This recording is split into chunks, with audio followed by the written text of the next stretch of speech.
Hello दोस्तों, आज हम वीडियो बनाने जा रहे हैं हाइट और डिस्टेंस के क्वेश्चंस पर। देखिए, एक क्वेश्चन दिया हुआ है यहाँ पर। एक बहुमंजिला भवन के शिखर से देखने पर एक 8 मीटर ऊंचे भवन के शिखर और तल के अवनमन कोण क्रमशः 30 डिग्री और 45 डिग्री हैं। बहुमंजिला भवन की ऊंचाई और दो भवनों के बीच की दूरी ज्ञात कीजिए। बहुमंजिला भवन की ऊंचाई भी ज्ञात करनी है और भवन की के बीच की दूरी भी ज्ञात करनी है। ऐसे क्वेश्चंस हर बार लगभग परीक्षा में पूछे ही जाते हैं, जो आपको 6 नंबर दिला सकते हैं। तो इसको बहुत ध्यान से देखिएगा कैसे हम इसको सॉल्व करते हैं। ये क्वेश्चन हमने यहाँ सॉल्व कर रखा है। तो देखिए, ये क्वेश्चन लिखा हुआ है बहुमंजिला भवन है, तो हमने फिगर बना दिया। एक बहुमंजिला भवन मान लिया ए बी है, जिसकी ऊंचाई एच मान ली, माना भवन की ऊंचाई एच है। दूसरा बगल में जो भवन है जिसकी ऊंचाई 8 मीटर दी हुई थी, अवनमन कोण हमने डाल दिया इसके शिखर से 30 डिग्री का बन रहा है और इसके तल से कितना बन रहा है 45 डिग्री। तो चलिए हमने बना दिया। उसके बाद क्या करते हैं, देखिए ये अवनमन कोण था, तो ये अवनमन कोण ऊपर से देखेंगे हम तो उतना ही नीचे से भी रहेगा, यहाँ से भी 30 डिग्री रहेगा। तो चलिए आगे बढ़ते हैं, फिर क्या करेंगे। फिर अब हम इस त्रिभुज में, यानी जो बड़ा वाला त्रिभुज है, त्रिभुज ए डी बी में देखेंगे क्या है। तो त्रिभुज ए डी बी में देखते हैं, ये त्रिभुज ए डी बी है, इसमें tan थीटा लगाएंगे क्योंकि हमको लंब और आधार में क्या निकालना है, संबंध।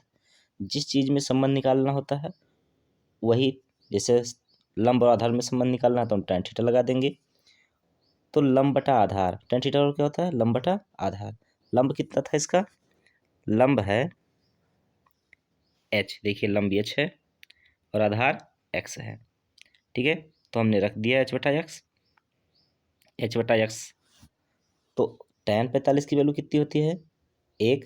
तो तिरछा गुणा कराया तो x गुणे 1 कितना हो जाएगा, यक्स हो जाएगा, यानी h बराबर यक्स। ये तो पहला समीकरण हमको मिल गया। अब हम दूसरे त्रिभुज में देखते हैं, जो दूसरा त्रिभुज है हमारे पास। देखिए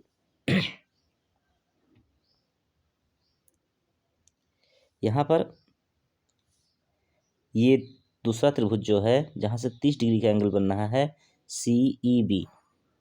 जो ई बी की ऊंचाई कितनी है, h माइनस 8 बचेगी, क्योंकि पूरी ऊंचाई जो थी ये यहाँ से यहाँ तक की ऊंचाई कितनी थी, पूरा h थी, जिसमें से ये देखिए यहाँ तक 8 है ये, तो इतना माइनस कर देंगे तो इतनी ऊंचाई बच जाएगी h माइनस 8। तो चलिए अब हम इसमें भी tan थीटा लगाएंगे, क्योंकि ये क्या है, ये लंब है और ये आधार है, और आधार जितना यक्स है वो ये यक्स यहाँ भी रहेगा। तो लंब बटा आधार, यहाँ tan थीटा इसमें भी लगाते हैं। तो त्रिभुज ये देखिए सी ई बी में tan थीटा बराबर ई बी बटा ई सी, और ई बी कितना था, h माइनस 8, कितना था, h माइनस 8 अपान यक्स कर दिए। तो tan थीटा की वैल्यू कितनी होती है, 1/√3। फिर क्रॉस मल्टीप्लाई कराएंगे तो h इंटू 1 कितना हो जाएगा, x इंटू 1 हो जाएगा x, और इधर से √3 इंटू एच कराएंगे तो कितना हो जाएगा, √3h हो जाएगा, और √3 इंटू 8 तो हो जाएगा -8√3। ये इक्वेशन 2 मान लेते हैं इसको हम। अब इसके आगे हम क्या करेंगे, इसके आगे हम जो इक्वेशन 1 और इक्वेशन 2 है, तो इक्वेशन 1 से इक्वेशन 2 में हम वैल्यू रख देंगे। तो देखिए समीकरण 1 से x का मान समीकरण 2 में रखने पर, तो h बराबर x था, तो समीकरण में जहाँ यक्स है उसका वहाँ क्या रख दिया हमने, एच रख दिया, बाकी इधर का सेम ही लिख लिया।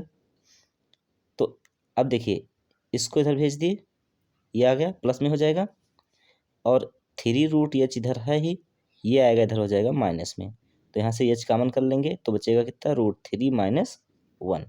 अब ये इधर मल्टीप्लाई कर रहा है तो इधर जाके क्या कर देगा, डिवाइड कर देगा। ठीक है, तो h की वैल्यू 8√3 अपान √3 - 1 हो जाएगी। अब हम इसका परमेयीकरण कर लेते हैं। तो परमेयीकरण करेंगे तो जो भी साइन नीचे होगा उसको चेंज करके ऊपर नीचे गुणा करा देते हैं। तो यहाँ क्या था, √3 - 1, तो हमने क्या कर दिया, √3 + 1 से ऊपर, √3 + 1 से नीचे गुणा कराया, तो गुणा होगा तो 8√3 इंटू √3, तो √3 कितना हो जाता है, 3, तो हो जाएगा 8 इंटू 3, यानी 24 यानी 24 हो जाएगा। ठीक है, और 8√3 इंटू 1 तो हो जाएगा 8√3। नीचे देखिए लिखा हुआ है, देखिए ए माइनस बी और ए प्लस बी, तो हो जाएगा ए स्क्वायर माइनस बी स्क्वायर। तो अब 24 और 8√3 है, यानी 8√3, और नीचे हो जाएगा √3 का स्क्वायर तो 3 हो जाएगा, और 1 का स्क्वायर तो 1 ही रहेगा। इसके बाद क्या करेंगे, यहाँ से 2 कॉमन कर लेते हैं। क्या करते हैं, 2 कॉमन कर लेते हैं। जब 2 कॉमन करेंगे